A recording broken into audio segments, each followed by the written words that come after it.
Ya, pendengar, pagi hari ini, seperti janji saya tadi, kita akan berbincang lebih jauh. Sejauh ini Kementerian Pendidikan dan Kebudayaan telah merevisi kebijakan penggunaan bantuan operasional sekolah atau BOS, juga bantuan operasional penyelenggaraan atau BOP pendidikan dari anak usia dini atau PAUD, dan pendidikan kesetaraan agar sesuai dengan kebutuhan sekolah selama masa pandemi virus COVID-19. Dan memang anak-anak yang bersekolah hingga saat ini banyak mengikuti kegiatan melalui panduan daring atau online. Bagaimanakah pelaksanaannya dan juga penggunaan dana BOS dan BOP?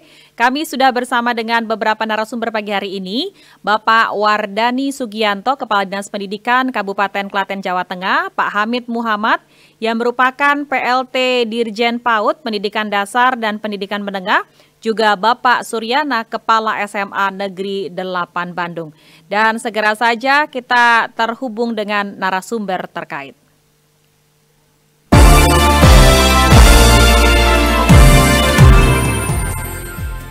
Selamat pagi Bapak-Bapak. Selamat pagi. Ya, saya menyapa dulu Pak Wardani, sehat ya Pak? Sehat. Pak Hamid juga, apa kabar? Ya, baik Mbak Rizky ya ini ya. Dengan Risti Bapak, dan Pak Suryana, Kepala SMA Negeri 8 Bandung. Betul, Pak Suryana ada? Halo Pak Suryana. Baik, dengan Pak Wardani dan Pak Hamid ya. Pak Wardani dulu terlebih dahulu. Ini kalau kita lihat, anak-anak ini kan sudah tidak masuk sekolah sejak 20 Maret ya, kalau tidak salah. Boleh saya dikoreksi? 15 Maret. 15 Maret ya, sudah tidak masuk sekolah. Dan sejauh ini juga sekolah banyak mengadakan kegiatan melalui online atau daring begitu ya? Iya. Nah, ada kendalanya atau ada cerita-cerita seperti apa Pak? Mungkin sebelum kita masuk ke topik kita yang bisa di-share dengan pendengar RRI, Pak Wardani. Ya, yang saya hormati Pak Hamid Muhammad, Pak Dirjen, yang saya hormati Pak Suryana, Kepala SMA 8 Bandung, Pak Rizky, selamat pagi. Kami sampaikan untuk di Kabupaten Klaten sejak tanggal 15 Maret 2020 itu sudah mulai belajar daring di rumah. Nah, kemudian 3 hari berselang kami coba survei terhadap 98 sekolah, itu kesiapan daringnya itu mencapai 72,6%. Kemudian pada awal April, tanggal 1 April kami survei ulang, kesiapannya untuk SD itu 92% meningkat, kemudian untuk SMP itu 95%. Sehingga kami merencanakan ada sebuah tes pemetaan pada waktu itu. Tapi dalam perjalanan yang dapat kami lakukan, kita menyelenggarakan tes pemetaan pada tanggal 6 sampai 13 April itu hanya bisa untuk SMP. Dan yang ikut itu ada 98% siswa. Itu kegiatan pembelajaran daring yang berjalan di Kabupaten Klaten bisa berjalan dengan lancar karena Klaten berada di antara kota Jogja dan Solo, sehingga sebagian besar daerah-daerah kami bisa untuk menyelenggarakan akses internet. Baik, jadi bisa belajar dengan lancar. Ini mungkin masih di Pulau Jawa ya. Saya ke Pak Suryana dulu sebelum ke Pak Hamid nih. Pak Suryana. Halo Pak Suryana, sudah tersambung bersama kami? Baik, ya nampaknya masih terputus. Kalau begitu saya langsung saja ke Pak Hamid. Pak Hamid, ini kan saya lebih mudahnya mengambil kata-kata belajar jarak jauh begitu ya? Ya, betul. Nah, belajar jarak jauh ini kalau dilihat secara merata di Indonesia begitu secara pemetaan tadi di Klaten mungkin tidak terlalu masalah secara akses internet, tapi untuk di beberapa tempat-tempat lainnya punya catatan seperti apa Pak Hamid? Jadi kami Kemdikbud itu lakukan survei selama 2 minggu terakhir ya. Itu memang untuk rata-rata nasionalnya ya yang belajar dari rumah penuh itu sekitar 54%. Tetapi selebihnya itu masih dari sekolah. Ada yang sistem sistem piket ya. Jadi beberapa guru datang ke sekolah piket gitu. Tapi intinya itu masih menggunakan fasilitas belajar yang ada. Walaupun itu sebenarnya semuanya digunakan untuk mengajar anak-anak kita itu di rumah. Tapi masih ada juga nampaknya yang belajarnya masih secara manual. Jadi satu siswa ke sekolah menjadi perwakilan mengambil soal, kemudian nanti dibagikan ke teman-temannya. Masih ada yang seperti itu juga ya Pak Hamid nampaknya ya? Ya, masih ada. Catatan dari survei kami sekitar 2% sekolah itu masih full dari sekolah. Baik, Pak Hamid. Terkait dengan topik kita pagi hari ini, penggunaan penyaluran dana BOS dan BOP, ini sudah disalurkan? Sudah.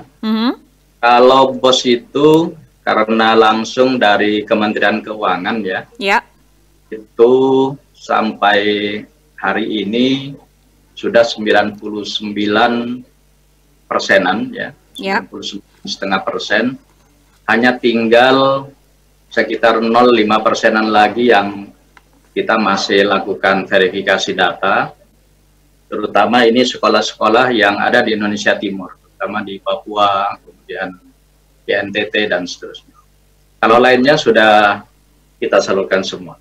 Baik. Tetapi kalau BOP PAUD ya sama BOP kesetaraan, itu karena penyalurannya itu dari Kementerian Keuangan ke pemerintah daerah ya, kemudian dari pemerintah daerah baru ke satuan pendidikan, itu yang sekarang sudah disalurkan dari ke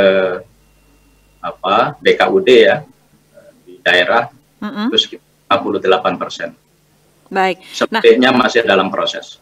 Nah, dengan pandemi COVID-19 ini ada penyesuaian penggunaan Pak untuk kedua dana ini? Iya. Ke sekolah. Jadi penggunaannya selama masa COVID ini kita sesuaikan. Jadi yang pertama itu batasan-batasan persentase yang selama ini diatur itu dilepas semua. Jadi kita menyerahkan sepenuhnya kepada kepala sekolah untuk mengatur penggunaannya sesuai dengan keperluan sekolah masing-masing. Ini diserahkan secara keseluruhan dengan kebijakan sekolah atau ada komponen wajib, kemudian ada yang kemudian bisa digunakan sesuai dengan situasi atau seperti apa pengaturannya, Pak Hamid? Kalau komponennya kan tetap kita menggunakan yang 13 komponen itu ya. Ya. Tetapi kan ada komponen untuk guru honorer yang selama ini dibatasi 50%, itu kita lepas.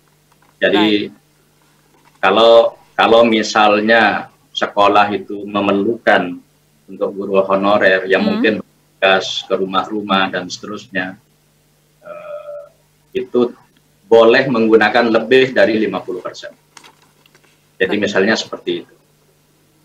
Tetapi penggunaan untuk apa saja itu memang sudah ada. Tetapi berapa harus digunakan, itu kepala sekolah punya kewenangan penuh untuk mengatur itu. Baik, ya.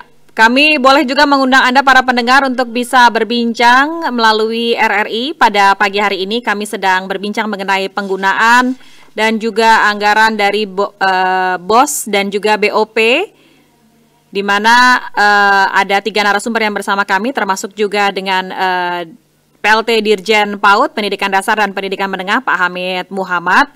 Silakan 0213844538666712 ataupun juga melalui SMS dan WhatsApp di 081399399888.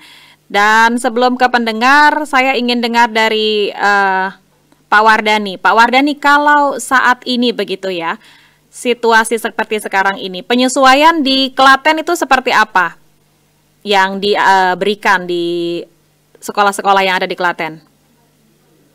Ya, dengan Permendikbud yang nomor 4, kemudian nomor 19, kita telah melakukan penyesuaian, terutama pada pencairan dana BOS tahap pertama, itu sebagian yang tidak bisa berjalan, terutama untuk penyelenggaraan tes akhir semester, untuk penyelenggaraan ujian, kemudian pengawasan dan lain-lain, itu kita alihkan terutama untuk kuota guru honorer, terutama kuota guru honorer dan juga honor guru honorer dan juga penyiapan untuk penanggulangan COVID-19, pembelian masker, pembelian hand sanitizer, pengadaan tempat cuci tangan untuk anak-anak di sekolah. Dan jadi ada alokasi untuk penunjang kesehatan ya, penunjang kebersihan kesehatan ya? Iya, iya. Baik, ada juga yang digunakan boleh untuk ini pulsa kuota internet juga Pak? Ya, pulsa kuota internet ini baru yang tahap pertama itu baru kita alokasikan untuk guru-guru. Ya, nanti yang tahap kedua baru kita alokasikan untuk kuota siswa. Baik. Ini tahap pertama baru gitu ya. Baik Pak Wardani. Pak Suryana. Halo Pak Suryana. Ya, pendengar kami menggunakan aplikasi Zoom. Kami coba kembali Pak Suryana, ini Kepala SMA Negeri 8 Bandung, untuk mengetahui seperti apa yang dilakukan oleh pihak sekolah. Ya, baik, masih terkendala teknis. Ada pendengar ya, Pak Hamid dan juga Pak Wardani yang sudah bergabung. Saya akan terima dulu, kita tampung sama-sama. Ada Ibu Ana di Yogyakarta. Selamat pagi, Bu Ana. Ya. Wardani sama Pak Hamid ya? Ya. Ya, posisi saya ada di Bantul, Yogyakarta, Bapak. Saya punya anak SMK kelas 12. Kebetulan kemarin kan untuk SMK sempat ujian, Bapak. Sudah bisa menyelesaikan ujian. Halo? Ya, silakan Ibu.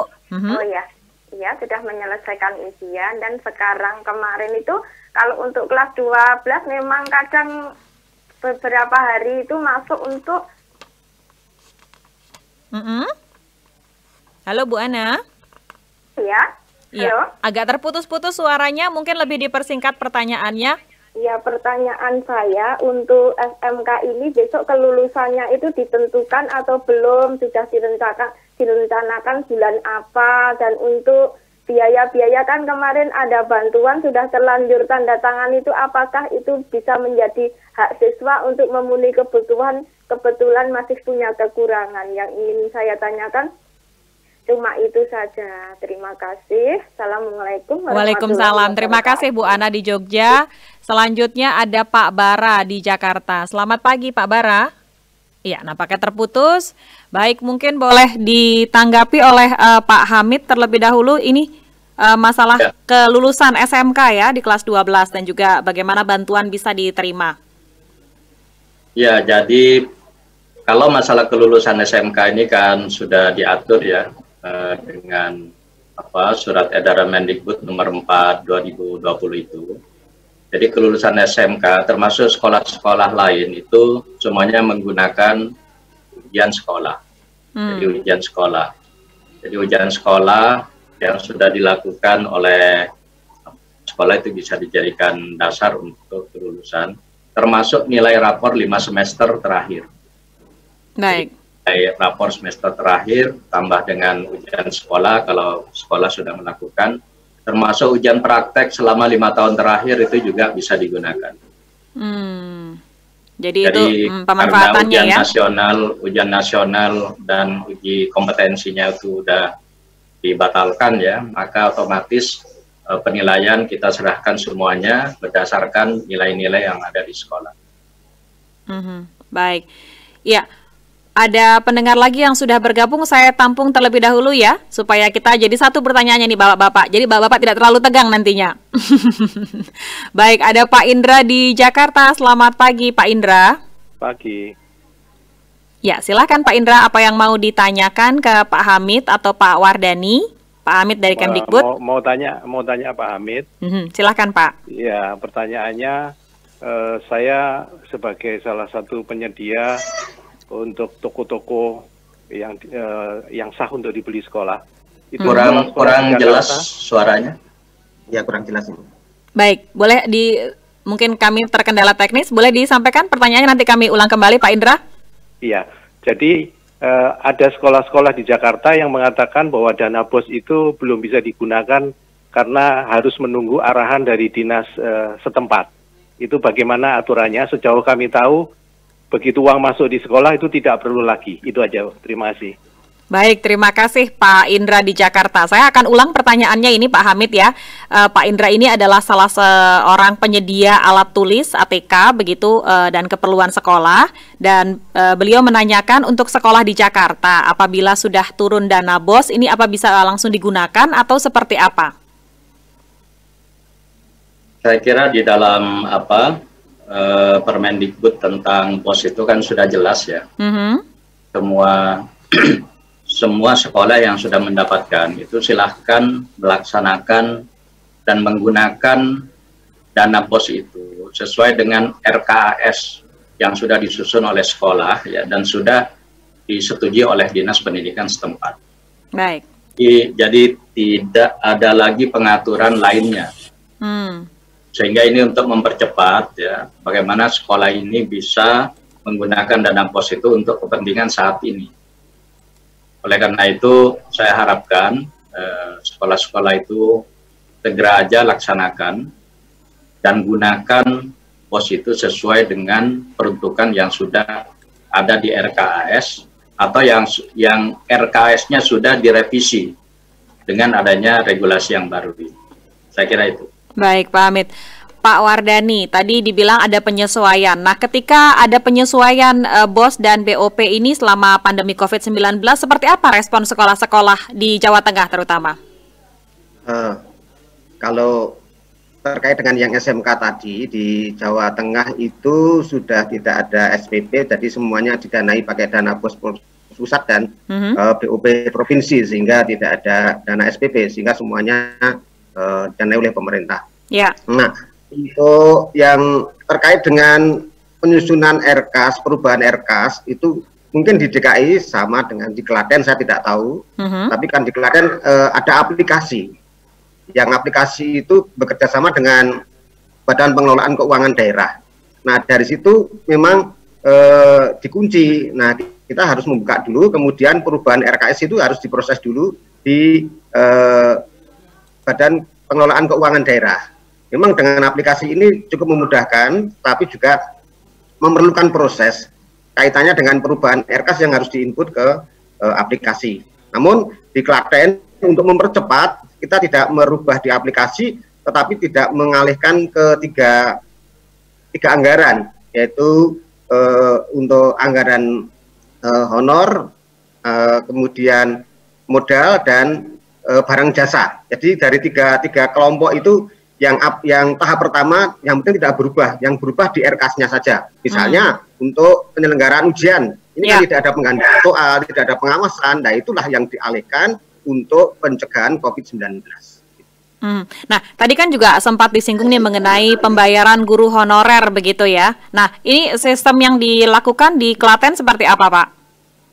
Ya, karena Klaten ini yang SD itu 45% guru honorer yang ada, kemudian di SMP itu 23% itu di setiap hitungan kami 23% itu guru honorer, sehingga memang dari awal kami sudah mengalokasikan di dalam RKAS itu untuk guru honor, untuk guru honorer dan tenaga tetap.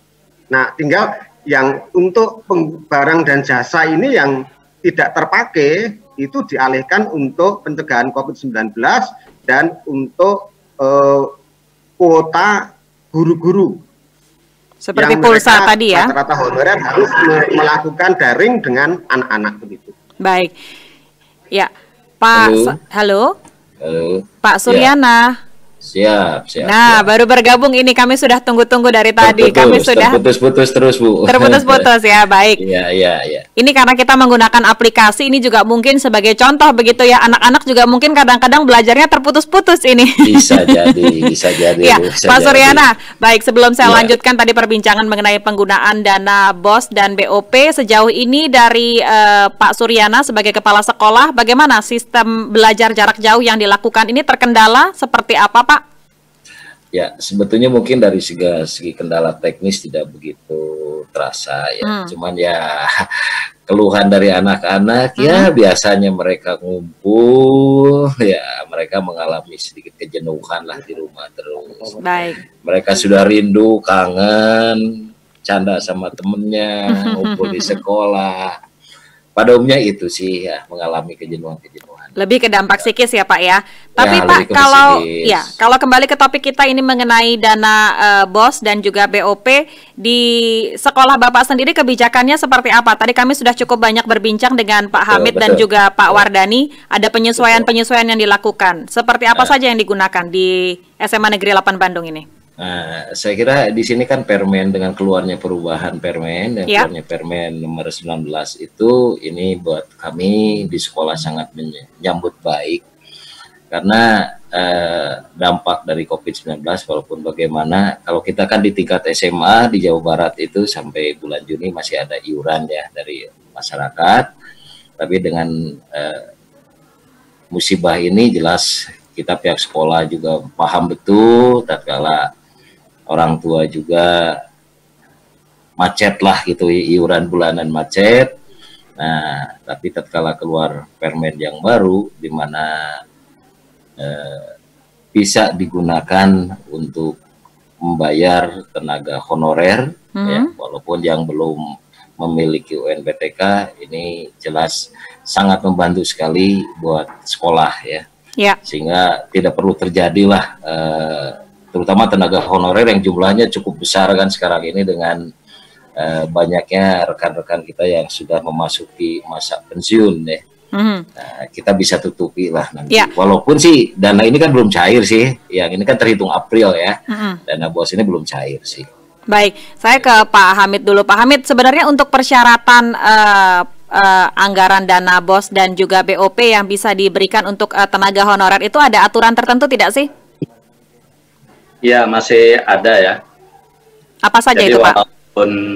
walaupun apa ini tidak lagi mempersyaratkan NUPTK, tapi guru honorer yang boleh diberikan honor oleh sekolah itu, pertama ya itu harus terdaftar di Dapodik. Jadi per 31 Desember kemarin itu guru yang bersangkutan sudah harus terdaftar di Dapodik. Baik. Dan kemudian yang kedua, guru honorer tersebut tidak mendapatkan tunjangan profesi lainnya. Ya. Karena kan sekarang ini seluruh Indonesia itu ada 250-an ribu guru non-PNS yang sudah disertifikasi. Dan mereka setiap bulan itu dapat semacam honor atau gaji ya, setara dengan guru golongan 3. Jadi golongan 3 dan seterusnya. Nah, kemudian yang ketiga, guru honorer ini memang bekerja ya. Jadi bekerja, melakukan pembelajaran dari rumah, atau melakukan bimbingan, mungkin ada yang dari sekolah, bahkan ada yang secara manual ya, yang melakukan kunjungan rumah karena fasilitas elektronik tidak terdapat di situ dan seterusnya. Nah itu memang mereka wajib ya melakukan tugas-tugas tersebut. Ini ketentuan pembayarannya berapa persen Pak dari dana tersebut? Itu yang harus diatur oleh kepala sekolah. Baik, Pak Bapak, ini sudah ada pendengar Pak Bara yang sudah masuk ke studio. Saya akan terima terlebih dahulu. Pak Bara, selamat pagi. Selamat pagi Mbak. Ya, silakan Pak Bara, ingin bertanya kepada siapa? Selamat pagi Pak Wardani, selamat pagi Pak Suryana, selamat pagi Pak Hamid. Gimana Ya, Pak Bara? Apa yang mau disampaikan? Iya, Pak, kan ini musim COVID-19 kan mulai daring, kegiatan belajar kan mulai 15 Maret kan, di rumah kan. Ya. Nah kan pertanyaannya gini Pak, kalau banyak siswa yang nggak punya HP kan, ada murid guru yang ke door-to-door ke ini ngajar ke siswa lah, penggunaannya, regulasinya untuk yang gitu gimana Pak? Itu aja Pak. Terima kasih. Baik, terima kasih. Selamat pagi Pak Bara di Jakarta. Ya, mungkin ini kalau saya bertanya dulu ke Pak Suryana. Pak Suryana, untuk penggunaan HP di SMA 8 tidak ada masalah? Artinya apakah semua siswa memiliki ponsel untuk bisa berkomunikasi ataupun juga bisa mengakses internet? Alhamdulillah sampai hari ini saya belum memperoleh laporan dari rekan-rekan staf saya bahwa ada anak yang terkendala lah dalam segi itu. Gitu ya. Baik, berarti tidak ada masalah ya. Tapi tadi kita sempat ungkit juga di awal-awal ini Pak Hamid. Lain, tapi kan saya yakin para kepala sekolah juga, rekan-rekan pendidik juga melakukan langkah-langkah lain yang bisa mengatasi kendala masalah fasilitas komunikasi tadi barangkali. Termasuk juga ada siaran melalui TV ya. RRI juga ikut berpartisipasi di sini. Itu kita sudah kita sosialisasikan betul, khusus di Kota Bandung, bahwa dalam pembelajaran itu sekarang itu TVRI juga ada ya, kementerian melalui TVRI itu kita sudah sampaikan ke rekan-rekan semuanya. Baik, Pak, kalau kita lihat begitu ya, ini pertanyaan yang sama untuk semuanya. Dengan situasi pandemi COVID-19 ini, kita kan belum tahu kapan kira-kira akan anak-anak akan bisa bersekolah seperti biasa. Kira-kira seperti apa baik dari Kemdikbud mengantisipasi penggunaan dana kepada sekolah-sekolah untuk bisa istilahnya dalam tanda kutip adalah bertahan di situasi ini, menggunakan untuk hal-hal yang sesuai dengan sasarannya. Mungkin saya ke Pak Wardani terlebih dahulu, silahkan dijawab. Ya, kami sudah menyampaikan perkiraan kami itu mulai nanti PPDB, kemudian awal semester kita masih daring, jadi masih online pembelajarannya, sehingga kami mengarahkan kepada kepala-kepala sekolah melalui Korwil Pendidikan di tiap kecamatan untuk SD dan melalui MKKS agar dipersiapkan untuk pencairan tahap kedua ini mulai direncanakan untuk pemberian kuota kepada anak-anak. Kemudian juga buku untuk anak-anak SD supaya nanti dengan buku yang dimiliki, kemudian dengan menggunakan HP maupun BA yang diberikan oleh guru, penjelasan dan nanti bisa membaca buku-buku yang ada itu akan bisa terlaksana pembelajaran secara daring dan anak tidak terlalu banyak menggunakan browsing-browsing di internet yang memerlukan biaya yang tinggi. Nah ini dia nih yang menjadi persoalan nih. Apakah bagaimana mengantisipasi hal-hal yang tidak prioritas disalahgunakan seperti misalnya beli pulsa ataupun juga honor guru, Pak Hamid? Ya itu kembali ke masing-masing sekolah dengan orang tua ya. Jadi kunci berhasilnya belajar dari rumah ini adalah bagaimana para guru dan orang tua itu bekerja sama dan bagaimana orang tua itu bisa mengawasi putra-putrinya di rumah. Karena kalau kita mau membuat sistem yang tepat ya agar anak-anak kita ini tidak bisa akses ke yang lain-lain itu memang agak susah sekarang. Jadi ya kecuali itu menggunakan pulsa yang disediakan oleh beberapa vendor ya. Itu ada yang free, misalnya ada yang digunakan untuk video conference, pokoknya yang penggunaan untuk pendidikan itu kan Telkomsel ada ya. Kemudian ada beberapa aplikator ya. Beberapa aplikator lah. Ada XL, ada free dan seterusnya. Baik. Mungkin yang bisa diatur di situ. Tetapi kalau kita mau ngatur bagaimana anak-anak ini biar tidak kemana-mana, itu memang harus pengawasan orang tua masing-masing. Karena kita tidak mungkin melakukan itu ya, termasuk kepala sekolah dan guru pun itu tidak akan mampu tanpa ada keterlibatan orang tua. Baik, kepala sekolah kan juga punya diskresi ini ya Pak Suryana yang bisa dilakukan untuk penggunaan, dan sejauh ini komunikasi seperti apa yang telah dilakukan selama belajar jarak jauh? Kalau kita di 8 kebetulan seluruh guru khususnya para wali kelas lah, mereka pada umumnya punya grup WA ya dengan orang tua siswa ya, dengan orang tua siswa, sehingga komunikasi itu bisa agak secara intens lah dengan orang tua untuk turut. Tidak ada kendala apa-apa selama ini? Ya, kendalanya kan siswa 8 juga adalah sih yang sebetulnya tinggal di Bandungnya itu kos ya. Sekarang kita kebetulan kalau di Bandung kita ada di SMA 8 ada di wilayah KCD 7, kantor cabang dinas wilayah 7 Bandung Cimahi. Kita juga sudah kerjasama dengan pihak ITB, di mana absen siswa harian pun sudah bisa pakai Google Maps ya, jadi ketahuan anak itu sekarang apakah ada di Bandung atau tidak, kita bisa sampai deteksi gitu, seperti itu. Ini juga ternyata, supaya tidak pada mudik ya Pak ya?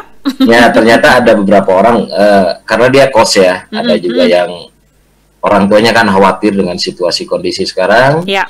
Ada yang dibawa mudik juga, ada yang memang masuk ke Bekasi, ada yang ke Jakarta, ke Tangerang. Tapi kita ketahui gitu. Karena di saat dia absen harian, kita pantau bisa ketahuan dia ada di mana lokasinya gitu.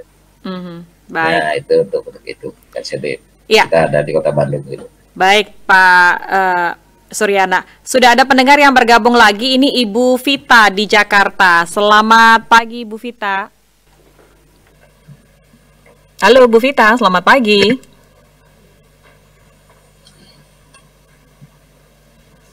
Ya, nampaknya terputus. Ini pendengar, sayang sekali. Nanti Anda bisa bergabung lagi bersama kami. Nomor teleponnya masih sama, 021-384-4545, 386-6712, ataupun juga melalui SMS dan WhatsApp di 081-399-399-888. Bapak, kita akan sambung terlebih dulu. Kita simak yang berikut ini ya, sama-sama ya.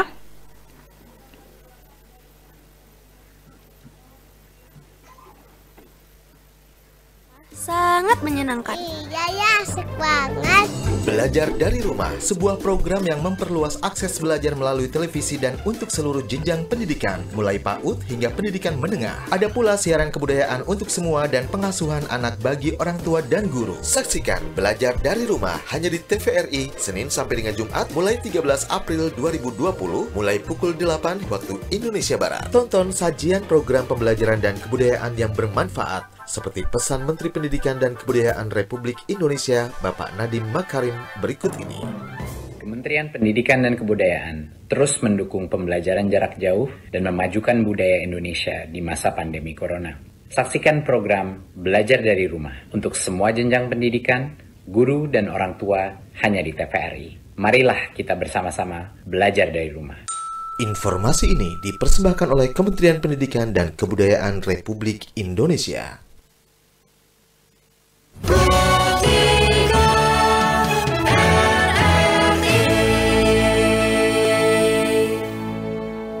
Ya, pendengar, kita masih berbincang pagi hari ini mengenai penggunaan dana BOS dan BOP PAUD dan kesetaraan di masa pandemi COVID-19 dengan PLT Dirjen PAUD Pendidikan Dasar Pak Hamid Muhammad, Pak Wardani yang merupakan Kepala Dinas Pendidikan Klaten dan juga Kepala Sekolah SMA Negeri 8 Bandung. Namun kami punya informasi, Anda jangan kemana-mana dalam kilas berita berikut ini. Kilas Berita. Petugas kepolisian mendapati masih banyak warga yang hendak pergi keluar wilayah Jabodetabek melalui ruas tol Jakarta Cikampek pada hari pertama larangan mudik pada hari ini.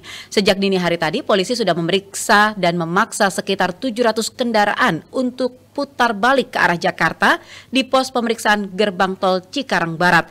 700 kendaraan itu terindikasi akan mudik melalui Cikampek.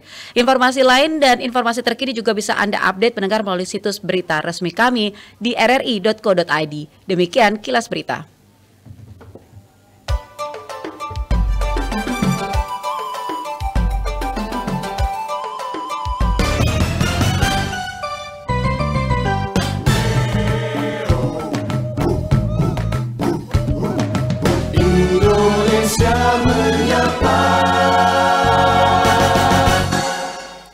Ya, terima kasih Anda yang masih bergabung bersama kami di Indonesia Menyapa Pagi.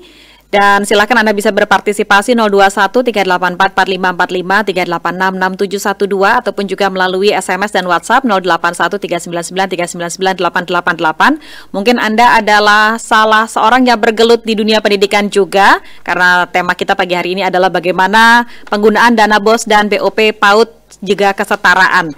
Dan sejauh ini saya ke Pak Wardani. Pak Wardani, kalau di Klaten begitu ya, ada berapa sekolah di sana total? Di Klaten di SD itu ada 757 SD, terdiri dari negeri 689 dan swasta 68. Kemudian yang SMP ada 114. Jadi total keseluruhan ada 1.104. Baik. Nah, dengan sebanyak itu pengawasannya akan seperti apa supaya penggunaan dana BOS dan BOP ini menjadi tepat sasaran dan tidak ada penyalahgunaan? Ya, di Kabupaten Klaten sejak tahun 2008 itu sudah menggunakan aplikasi dana BOS dari BPKD, Badan Pengelolaan Keuangan Daerah, sehingga melalui aplikasi ini semua sekolah menginput ke aplikasi dari RKAS-nya. Ya. Kemudian dari pemerintah daerah juga memberikan honor di setiap koordinator kecamatan untuk menjadi IT-nya yang nanti menginput dan mengkoordinir, sehingga dengan adanya aplikasi maka akan mudah untuk dikontrol pemasukannya, penggunaannya, perencanaannya sampai penggunaannya itu mudah dikontrol. Kemudian dari Dinas Pendidikan ada tim yang namanya tim 5 dari tiap bidang SD, bidang SMP, bidang PAUD, kemudian berkoordinasi dengan Korwil, kepala sekolah, kemudian tim BOS satuan pendidikan. Dari situ akan mudah dengan dikontrol, sehingga Kabupaten Klaten tahun 2019 kemarin bisa WTP, salah satunya keberhasilan juga dalam pengelolaan dana BOS. Baik, ini udah mengikuti tren ya dengan aplikasi digital. Pak Hamid, tapi kan aplikasi digital ini ada plus dan minusnya juga. Ada kendalanya juga nantinya di lapangan pada saat penggunaan untuk pengawasan. Ya, Pak, pasti ada ini ya.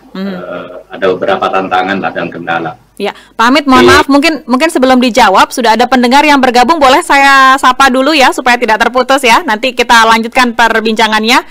Mohon maaf, ini ada Pak Zainar di Manado. Selamat pagi, Pak Zainar. Ya, selamat pagi. Ya, silakan.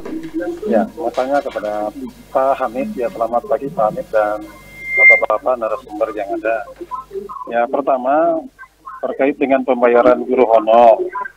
Ada permasalahan di daerah, ya kita di Manado, bahwa ada guru-guru honor yang sudah lama mengabdi di sekolah, tetapi belum tercatat atau terinput di Dapodik. Mau tanya apakah ini bisa kita bayarkan? Ya, berikut yang kedua terkait dengan pengadaan alat bahan untuk pencegahan COVID-19. Apakah bisa kita gunakan juga untuk pengadaan sembako, terutama untuk sasaran bagi internal sekolah? Ya, selamat pagi. Baik, itu ya dialihkan ke sembako. Terima kasih Pak Zainar di Manado. Pak Hamid mungkin bisa sambil menjawab tadi pertanyaan saya, juga menjawab pertanyaan Pak Zainar ini, kebijakannya seperti apa? Jadi kalau aplikasi penggunaan BOS, saya kira selama ini teman-teman kepala sekolah itu sudah paham betul lah. Dan saya yakin mereka tidak akan berani lah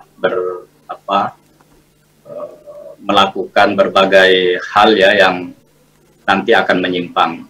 Karena kita selama ini kan rapat koordinasinya itu kan sangat ketat ya. Baik.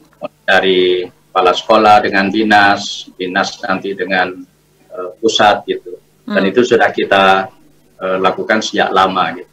Sehingga kalau ada perubahan-perubahan seperti sekarang, ya walaupun banyak orang menyaksikan ya, takutnya ada hal-hal yang menyimpang, saya kira kita harus percaya penuh ya kepada kepala sekolah, karena mereka lah wakil-wakil kita di garis paling depan ya, sehingga jangan sampai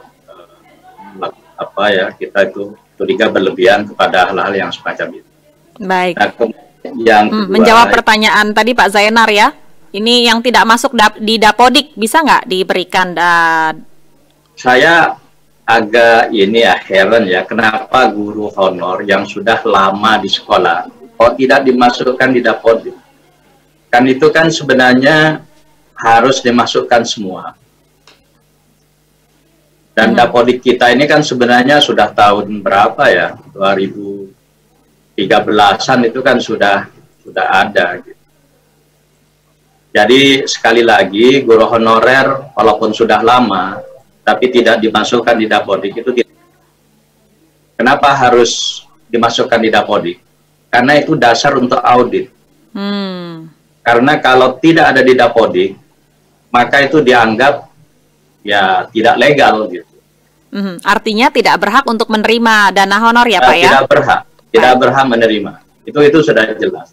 Baik. Makanya kami harapkan kepala sekolah atau operator dapodik wajib memasukkan semua guru yang bertugas di sekolah itu, tanpa kecuali.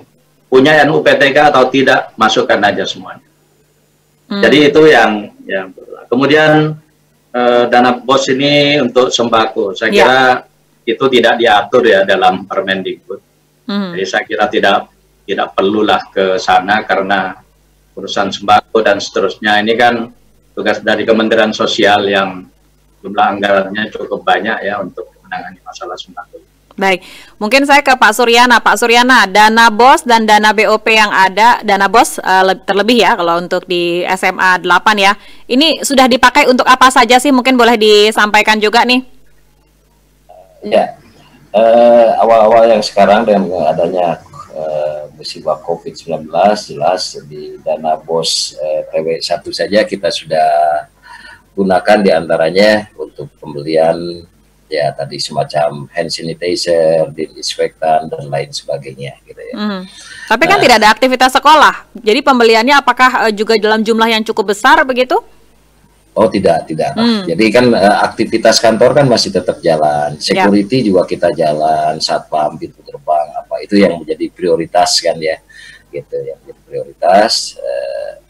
Sementara kalau untuk tenaga honorer itu kan baru mulai bisa itu pada bulan April. Ya, jadi kan dana BOS itu yang pertama cair itu TW1 itu untuk bulan Januari sampai dengan Maret ya. Nah itu. Nah yang baru bisa digunakan untuk tenaga honorer itu adalah dana BOS setelah keluarnya Permen 19 itu terhitung mulai bulan April. Nah, sekaligus juga tadi membantu apa yang disampaikan oleh Pak Dirjen dan juga menjawab yang soal yang dari Makassar atau Manado tadi. Dari Manado, silakan. Nah itu jelas tenaga honorer yang bisa kita bayar itu adalah tenaga honorer yang sudah tercantum di Dapodik paling lambat per 31 Desember 2019.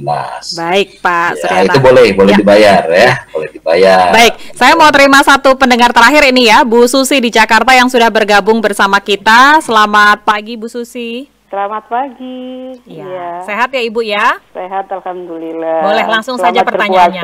Selamat menjalankan ibadah puasa juga Ibu. Terima kasih. Iya. Halo. Silahkan Ibu. Iya, mau bertanya dengan kepada Bapak Hamid ya? Iya, ke Pak Dirjen ya. Ke Pak Dirjen ya. Halo. Iya, assalamualaikum Pak Dirjen. Pak. Iya. Pertanyaan saya begini, kami kan sebagai penyedia di DKI untuk BOS afirmasi dan kinerja.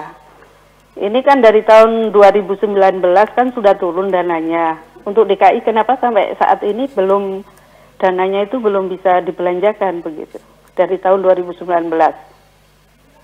Itu aja pertanyaannya. Sedangkan dana itu kan sudah lama turun, tapi kok belum sampai ke sekolah begitu. Sedangkan sekolah ini kan segera membutuhkan tabletnya itu untuk dipergunakan apalagi di saat sekarang ini kan. Baik, Bu Susi. COVID. Jangan ditutup, begitu. Ini langsung dijawab saja oleh Pak Hamid. Oke. Gimana? Kasih. Jadi nanti bisa ditanggapi ya. Iya. Anggaran 2019 yang tidak bisa digunakan itu otomatis harus dikembalikan ke kas negara. Jadi tidak bisa lagi kita menggunakan anggaran tahun lalu ya untuk tahun 2020. Jadi mungkin akan lebih baik kalau itu langsung ditanyakan ke Dinas Pendidikan DKI ya. Kondisinya seperti apa? Karena seharusnya anggaran tahun lalu ya untuk BOS afirmasi dan kinerja itu ya seharusnya dibelanjakan pada tahun lalu. Tidak bisa melimpah tahun ini. Kecuali ada izin dari Kementerian Keuangan untuk menggunakan tahun ini. Tapi nampaknya biasanya jarang Kementerian Keuangan itu mengizinkan dana tahun lalu itu digunakan tahun ini. Baik, sudah menjawab ya Bu Susi ya. Bisa satu lagi. Ini. Ya, singkat saja Bu, kami karena batasan waktu. Seandainya sekolah itu sudah menerima barangnya Pak, bagaimana itu? Kemungkinannya kan satu, itu apakah itu, satu aja pertanyaan saya. Kalau sekolah sudah menerima barangnya itu bagaimana? Kalau sekolah sudah menggunakan menerima Menerima barangnya barang, ya iya. digunakan saja, digunakan dan diselesaikan pembayarannya.